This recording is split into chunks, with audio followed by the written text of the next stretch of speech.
Now, I notice you're wearing your hat, your EEOC. Let's talk about that, what EEOC is. Well, I've been going across the country for some time, speaking to churches and conferences and all kind of groups, decision makers.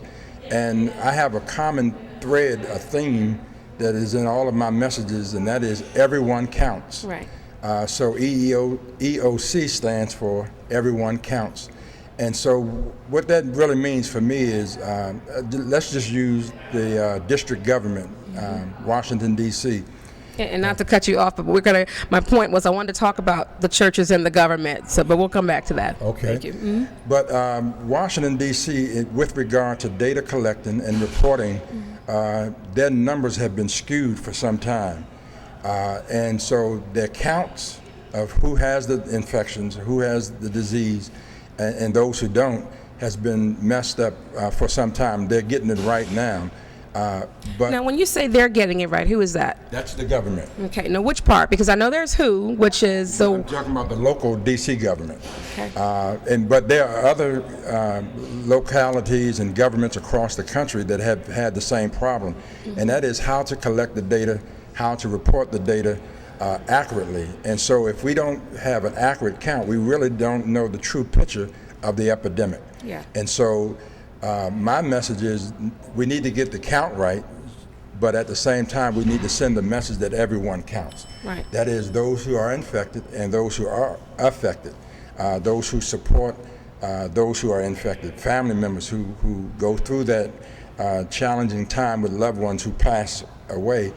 So everyone counts. Everyone is significant. Everyone has value. Wow. That is huge. That is so powerful. Because, I don't know, sometimes you almost get the feeling that they don't want to help. So anyway, and I want to ask you this. Prisoner reentry. You say that word and people go in the other direction. Who's helping the people? And a lot of that is these people are infected in the prison population, and they come out, and what happens? Well, it's an excellent point, excellent question. Recently, the state of Maryland has the highest incident rate of HIV infections of all prison systems in the country. Which, by the way, we are in Maryland right now. We're in Harford County, Maryland. Wow. Yes. Yeah. Mm-hmm.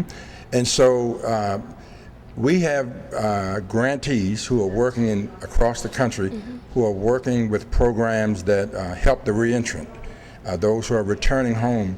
We had a public policy. Can you just explain what reentry is?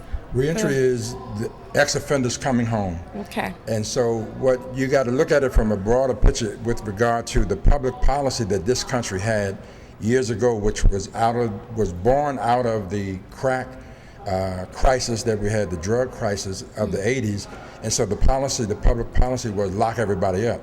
Well, a lot of those people that they locked up with large sentences have started to come home. But many of them in prison were having sex with men. And now they're coming back, and many of them never got tested. They don't know their status. And so we're speaking about men that were having sex with men. Okay. And then they're coming back to the community, and they're infecting women at alarming rates. Yeah, I hear the numbers rates. Wow. Well, that's another whole show. In fact, the Maryland United Workers and the Maryland Employment Agency just did something on reentry program and that type of thing. And a lot of the things that they focused on were education and awareness for health purposes and health reasons. So, wow, this is just... But for reentrants, those who are coming back, housing and job readiness and being able to have job opportunity.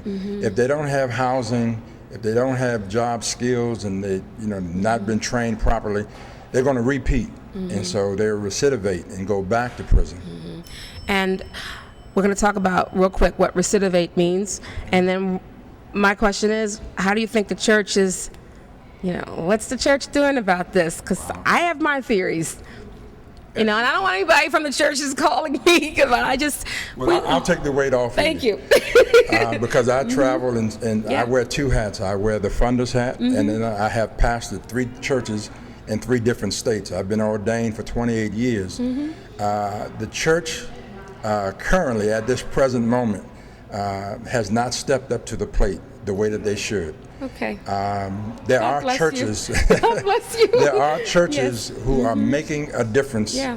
with regard to the quality of life issues in their communities. So I applaud every pastor and every church that is engaged in offering interventions and opportunities. But I'll give you an example. My wife and I did a revival in Fort Lauderdale, Florida, in February of this year, 2009. And so on that Friday of the revival, we had a luncheon for pastors and community leaders. And so it was about HIV, and I showed a video that the National Minority AIDS Council, NMAC, had produced called Out of Control, AIDS in Black America.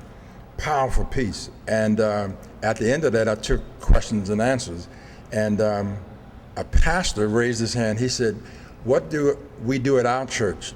Do we hug people who have the disease?" And I was floored. Wow. He said, "Do we put plastic over the pews?" In 2009, Wow. for a pastor to say that. And so the answer was, what would Jesus do? And that is, Jesus walked among those who had diseases, leprosy and all kind of diseases, and healed all manner of disease. And so I just follow what my Lord and Savior would do, and that is I treat people the way I would want to be treated. And that is simply to hug them, to minister to them, to reach out to them, to roll my sleeves up. That's why I'm dressed like this. I'm not dressed like some preacher with suit and tie on. I want to be where even though I, head this $1 million contract, I want people to understand that I'm touchable, that I understand what they're going through. I can go into the church that I came out of Washington, D.C., Bishop Alfred and Susie Owens, Greater Mount Calvary. They started one of the first HIV and AIDS ministry in the country. So I saw an example before me. And so the church has a long way to go, but I still applaud those pastors and those churches that have stepped up to the plate. And I thank you for that. And I can certainly tell you, and I don't, this is not to endorse anyone. I know,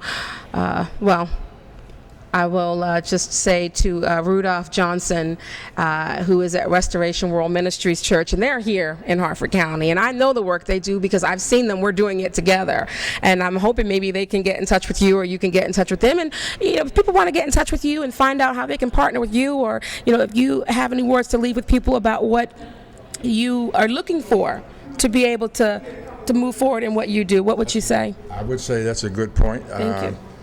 We will have an RFP, a request for a proposal, on the streets, probably within 90 days to 6 months. And that's where churches and community groups across the country can apply for funding from $25,000 to $75,000 a year to address these issues. And so they can call and reach me at the office, McFarland & Associates in Silver Spring, Maryland. Our number is 301-589-0780. Okay. Thank you so much. My pleasure. I look forward to seeing you again. Please. Thank you. All right. Hold still for 1 second. Okay, guys, stay tuned. We'll be right back with a little bit more from the Experience Change Conference. Stay tuned. We'll be right back.